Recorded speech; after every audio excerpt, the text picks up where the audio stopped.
Teacher একটা স্কুলে class নিচ্ছেন, অথবা একজন বিশ্ববিদ্যালয়ের লেকচারার, একজন প্রফেসর, উনি ক্লাস নিচ্ছেন। সব ছাত্ররা টিচারের মুখের দিকে খুব মনোযোগ। একটা বাচ্চা জানালার ফাঁকা দিয়ে বাহিরে তাকিয়ে আছে। টিচার পড়াচ্ছেন, যেই বাচ্চাটা পড়ার দিকে নাই, জানালার ফাঁকা দিয়ে বাহিরে তাকিয়ে আছে, বাহিরে যখন তার নজর গেল, তিনি তাকিয়ে দেখলেন একটা বিড়াল একটা ইঁদুরকে ধাওয়া করছে। একটা বিড়াল ইঁদুরকে ধাওয়া করছে। গল্প কিন্তু একদম মনে রাখতে হবে। তো এখন ইঁদুর বিড়াল ধাওয়া করছে, ইঁদুর দৌড়াইতেছে পালানোর জন্য। দৌড়াতে দৌড়াতে ইঁদুর হাঁফসিয়ে গিয়েছে।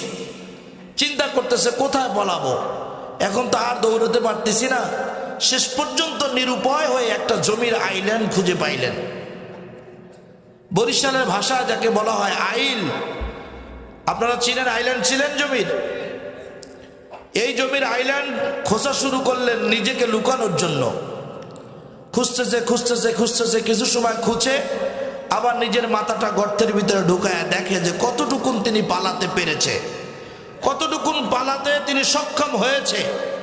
যতটুকুন গর্ত হয়েছে, এই গর্তে কি সে পালাতে পারবে কিনা, এরকম খুঁজতেছে আর দেখতেছে।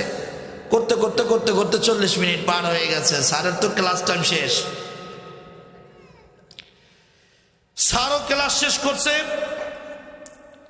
ইঁদুরটাও দৌড় দিয়ে আর একবার ঢুকতে গেছে। তো ঢুকে দেখতেছে গর্তের ভিতরে এই পরিমাণ গর্ত হয়েছে যে মাথা ঢুকছে কিন্তু লেজ ঢুকে নাই।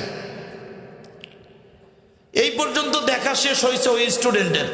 স্যারের ক্লাস শেষ হয়ে গেছে, স্কুল ছুটি, সবাই বের হয়ে যাচ্ছেন। যাওয়ার সময় স্যার তো মনের ভিতরে খুব কষ্ট, বারবার দেখছে এই বাচ্চাটা এত সুন্দর করে আজকে দার্স দিলাম, আজকের ক্লাসটা নিলাম, এতবার ডাকলাম, ছাত্র কোনোভাবেই মনোযোগ হইল না পড়ার দিকে।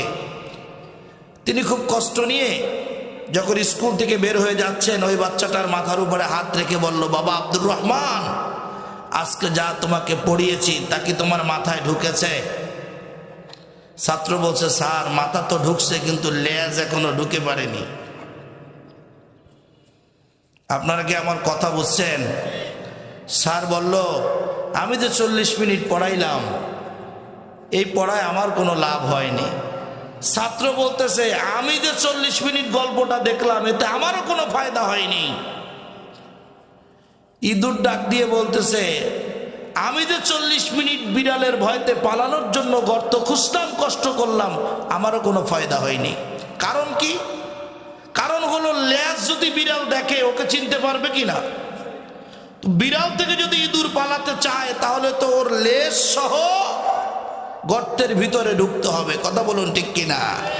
যদি বিড়ালের থেকে বাঁচার জন্য ইঁদুর তার লেজ সহ গর্তের ভিতরে ঢুকাতে পারত, তাহলে কি এই গর্ত খোঁড়া, এই কষ্ট করা, এই যে দীর্ঘক্ষণ যাবৎ সময় নিয়ে সেটি গর্ত খুঁজলো এই ইঁদুরটা, তার এই চেষ্টা, এই কষ্ট সফল হয়ে যেত।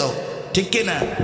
ছাত্র বলছে, আমিও সফল হতে পারি নাই, আমারও এই সময়টা কাজে লাগেনি। কারণ 40 মিনিট শেষ, স্কুল ছুটি হয়ে গেছে, জানালা বন্ধ হয়ে গিয়েছে।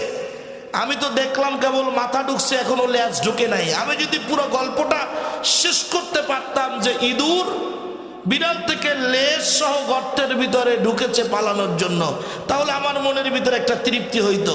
যেহেতু আমি সব দেখতে পারিনি, তার মানে আমারও সময়টা কাজে।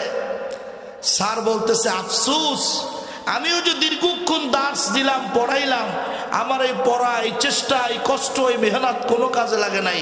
কারণ তোমার মতো একটা ছাগল মার্কা ছাত্র, সে বাহিরে ছিল। তুমি যদি তোমার মনোযোগটা আমার পড়ার দিকে থাকতো, আমার ক্লাসটা তুমি বুঝতে, তাহলে আমি স্যার, আমি টিচার, আমি শিক্ষক, আমি নিজে এই কষ্টটা আমার জন্য সফল হয়ে যেত।